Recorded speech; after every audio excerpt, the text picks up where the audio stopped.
Imagine just for a moment that Cuba, an island nation with a complex history of Cold War tensions, decides to join NATO. Sounds far-fetched, right?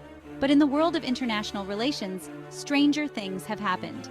Let's dive into this hypothetical scenario and explore the consequences it could have on global politics. Firstly, let's set the stage.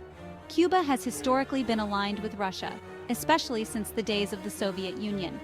But what if, in a dramatic shift, Cuba turned its gaze towards the West and joined the North Atlantic Treaty Organization? This move would undoubtedly send shockwaves through the international community. The immediate reaction would likely be one of disbelief, followed by rapid geopolitical shifts. For the United States, having Cuba as a NATO ally could be seen as a victory, a transformation of a long-standing adversary into a partner. However, this would certainly not sit well with Russia, whose influence in the Caribbean would be significantly challenged. Now imagine the strategic advantages for NATO. Cuba's geographical position just south of Florida makes it a valuable military asset. The island could serve as a critical point for NATO forces, potentially altering the balance of power in the region. But it's not just about military strategy, it's also about the message it sends. NATO's reach and influence are truly global. On the flip side, let's consider Cuba's perspective. Joining NATO could promise economic benefits, enhanced security, and international support, which could be tempting for a nation grappling with economic challenges. However, such a move would also require Cuba to align its foreign policies closely with NATO standards, which could mean a significant overhaul of its current political and economic systems. Now, here's where it gets tricky.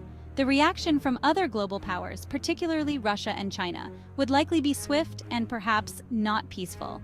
We could see increased tensions, with Russia potentially scaling back its economic ties and support for Cuba, leading to a significant impact on the Cuban economy.